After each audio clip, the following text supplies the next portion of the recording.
I would like to address the issue, who decides? Who decides whether Irish people pay for water charges through general taxation or through the imposition of water charges? It is my genuine belief that that decision should be taken in Dublin and not in Brussels. And I'm going to take you through a number of documents, a number of emails, responses from the Commission that back up my view that that decision must be taken in Dublin, can be taken in Dublin, and that the legislation was written in that way to allow Dublin to take the decision. It's a bit complicated, but I can't help that, and I want to be precise and give you the information you need so that you can make a judgment on this issue, being in possession of the facts. We start off with the directive itself. It's called the Water Framework Directive, and in that directive there is an article talking about the costs for water. And it says that member states shall take account of the principle of recovery of costs of water services in connection with the polluter pays principle. But then it goes on further in that article to say the following.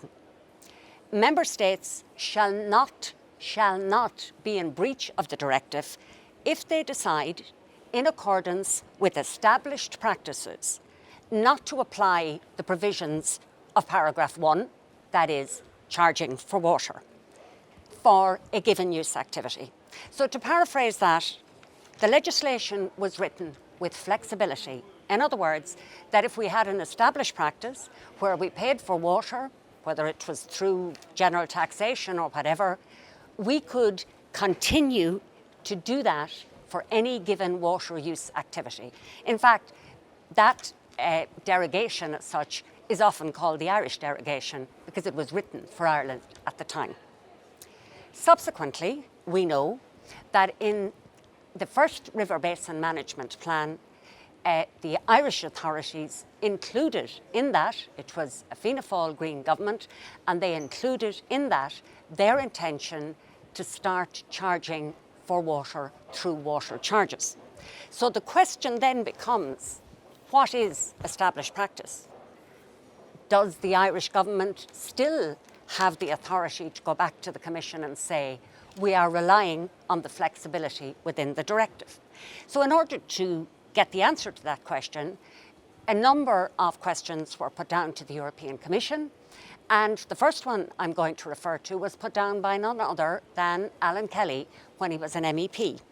And he asked that question, and the response from the Commissioner, and this is June 2010, was Article 9.4 provides the possibility for Member States not to apply the provisions of 9.1, in other words, to charge for water, where this is an established practice at the time of adoption of the directive.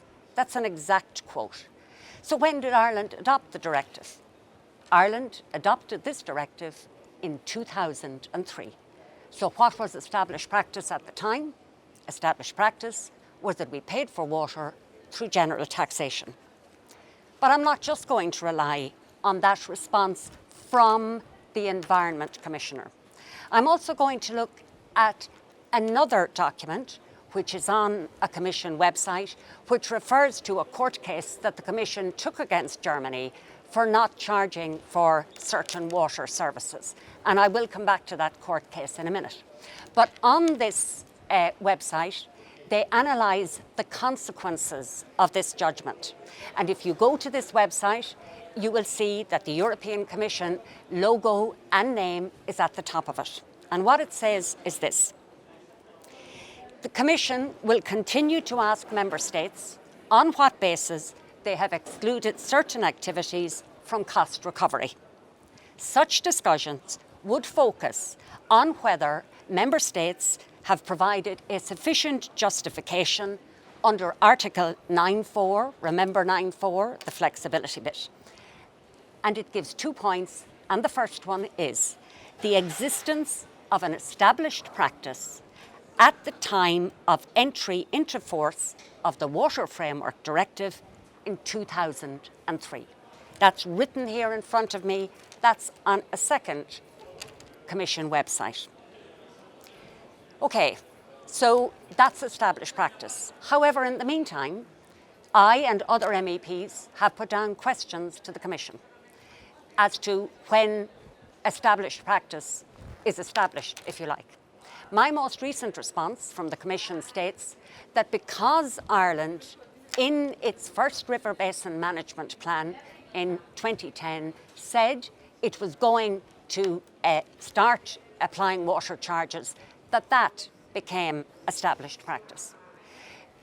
And therefore, what we have now is we have the Commission changing the goalposts. At one point, it was 2003. Now, they have decided it's 2010. But even if we let them change the goalposts, we have to remember we have a second River Basin Management Plan to go in. That was due last December. Simon Coveney is now saying it will be next year when it goes in. And in that context, the Commission have made it clear that there can be changes in the second River Basin Management Plan. So I'm quoting from an email. One of them was sent to my office, the other to Lynn Boylan's office, last December, 12 months. And this email from the Commission states, on the basis of the information reported to the Commission, Ireland has not made use of Article 9.4 in its first River Basin Management Plan. And it then goes on to say, should Ireland wish to rely on the provisions of Article 9.4 in the second River Basin Management Plan, a justification needs to be included in the plan. So the Commission have opened the door for Ireland to introduce it in the second River Basin Management Plan. But I am not relying on just that email. I also have here a Commission staff working document which talks about the fact that, and this again is an exact quote, and this staff working document was published in 2012 in response to Ireland's first River Basin Management Plan, and it says, Ireland notified the Commission that the Irish authorities agree to amend national measures implementing the Water Framework Directive. This change in policy will be reflected in the second River Basin Management Plans. So in 2012 and 2014, we have the European Commission saying there will be policy changes in the second River Basin Management Plan in one document, and in the second document saying that if Ireland wishes to rely on the flexibility, they must include it in their second River Basin Management Plan. So even if the Commission decide to change the goalposts, and they have, it's still clear that we have, until we submit that document, we have the flexibility that is in the directive. Finally, I mentioned a court case.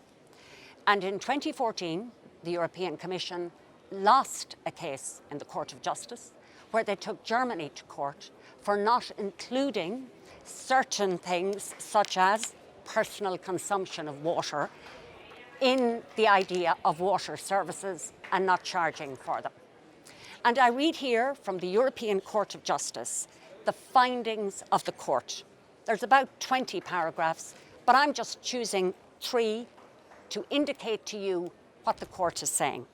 The first is paragraph 47, which it says, the EU legislature intended, on the one hand, to allow member states to determine, on the basis of economic analysis, the measures to be adopted for the purposes of application of the recovery of costs, whilst, on the other, to promote the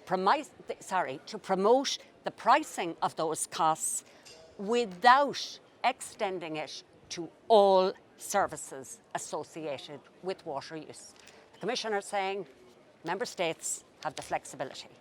They go on further in paragraph 48 to say the directive does not per se impose a generalised pricing obligation in respect of all activities relating to water use.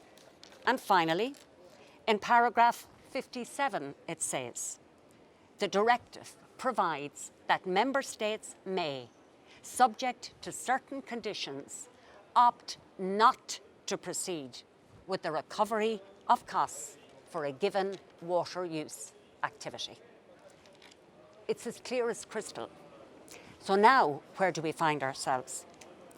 We absolutely must ensure that Ireland looks for the flexibility that is in the legislation in its next River Basin Management Plan application. After that, it can decide to use it, not to use it partially.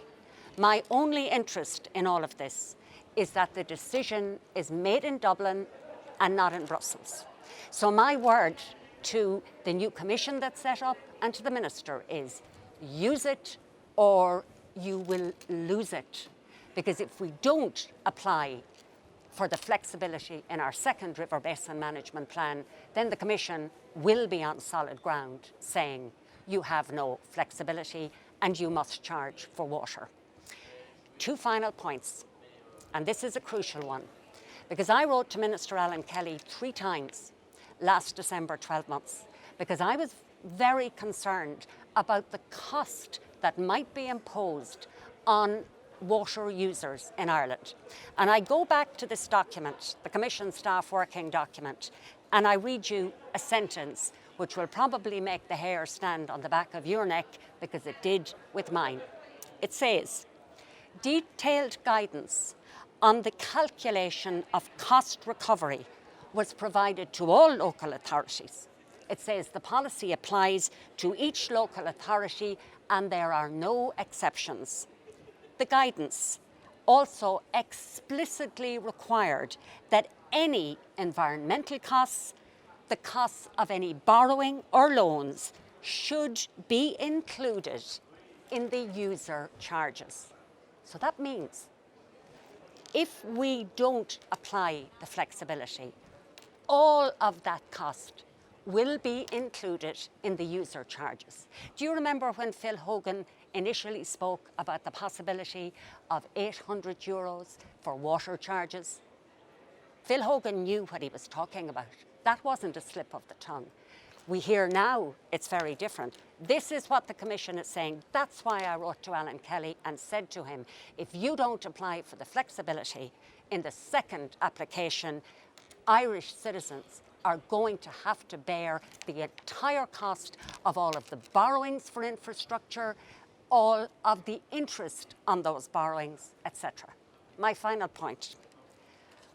I, under no circumstances, want to see any Irish minister or any Irish government use the usual excuse of blame Brussels while they pursue a policy they always wanted to pursue in the first place. The minister, this new committee, has to use the flexibility, otherwise we will lose it.